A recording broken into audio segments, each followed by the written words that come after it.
कभी सोचा है कि हमारे घर के पास जो नदी बहती है या जिस हवा में हम सांस लेते हैं, आखिर उसकी हिफाजत कौन करता है?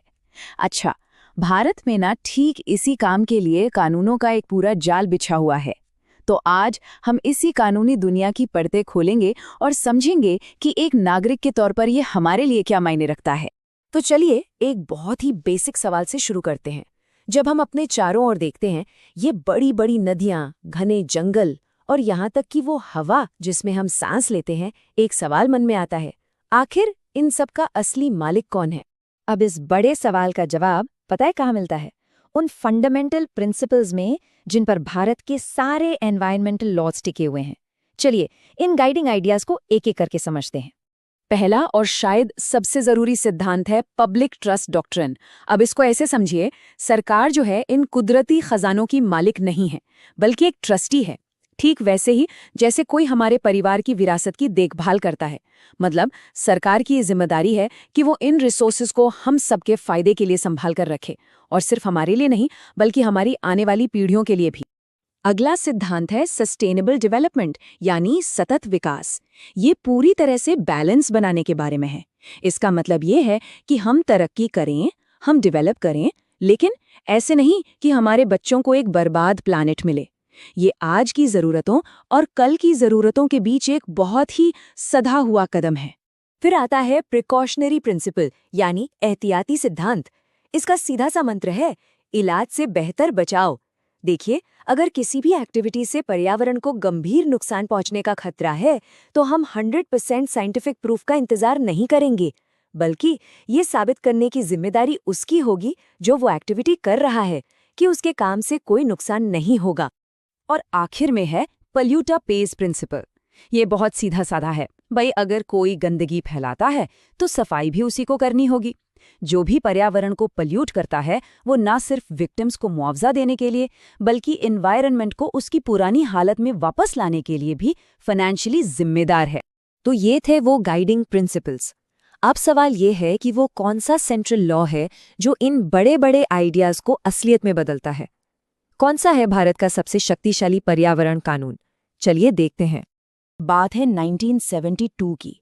स्टॉकहोम में एक बहुत बड़ा ग्लोबल कॉन्फ्रेंस हुआ।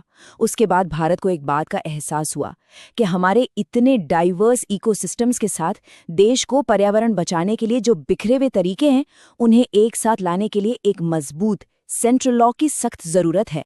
और बस इसी जरूरत से जन्म हुआ 1986 के एनवायरनमेंट प्रोटेक्शन एक्ट का। इसे अक्सर अम्ब्रेला एक्ट यानी छाता कानून भी कहते हैं। और क्यों कहते हैं? क्योंकि ये पर्यावरण से जुड़ी लगभग हर एक चिंता को अपनी इस एक छतरी के नीचे ले आता है। अब इस एक छाते के नीचे केंद्र सरकार को बहुत बड़ी पावर्स मिलती हैं, जैसे कि पोल्यूशन के स्टैंडर्ड्स तय करना, हैजर्डस सब्सटेंसेस के इस्तेमाल को रेगुलेट करना और अलग अलग सरकारी विभागों में कोऑर्डिनेशन बिठाना। ये सच में एक बहुत पावरफुल कानूनी हथियार है। तो देखिए, अम्ब्रेला एक्ट तो एक पूरा ढांचा देता है, लेकिन इसके नीचे खास चैलेंजेस से निपटने के लिए स्पेशल लॉज का एक पूरा टूल किट भी है। चलिए इस टूल किट को जरा खोल कर देखते हैं।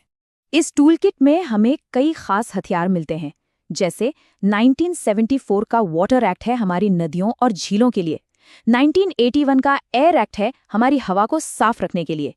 फिर 1972 का वाइल्ड लाइफ प्रोटेक्शन एक्ट है हमारे कीमती जंगली जीवों के लिए। और 1980 का फॉरेस्ट कंजर्वेशन एक्ट जो हमारे जंगलों को कटने से बचाता है।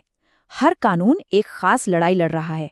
अच्छा, कानून बनाना एक बात है, पर उन्हें लागू करना वो बिल्कुल दूसरी कहानी है।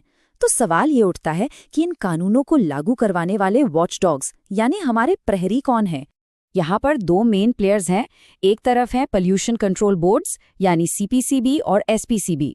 ये जमीन पर काम करने वाले रेगुलेटर्स हैं जो डे टू डे निगरानी करते हैं, इंस्पेक्शंस करते हैं और स्टैंडर्ड्स तय करते हैं। और दूसरी तरफ है नेशनल ग्रीन ट्राइब्यूनल यानी एनजीटी। ये एक स्पेशल फास्ट ट्रैक कोर्ट है जिसे सिर्फ और सिर्फ एनवायरमेंटल केसेस को सुलझाने के लिए बनाया गया है। तो एक निगरानी करता है और दूसरा न्याय देता है। सरकार और इंस्टीट्यूशंस की अपनी जगह है, बिल्कुल है, लेकिन इन सारे कानूनों की असली ताकत कहाँ है? वो है हम जैसे आम नागरिकों के हाथों में। चलिए देखते हैं कैसे। हमारे पास सबसे ताकतवर हथियारों में से एक है जनहित याचिका यानी PIL। ये एक रेवोल्यूशनरी लीगल टूल है। ये किसी भी नागरिक को उन लोगों की आवाज बनकर अदालत जाने की इजाजत देता है जो खुद नहीं जा सकते, चाहे वो कोई गरीब समुदाय हो या फिर खुद हमारा पर्यावरण। और ये सिर्फ एक अधिकार ही नहीं है, ये हमारा कॉन्स्टिट्यूशनल ड्यूटी भी है, हमारा कर्तव्य।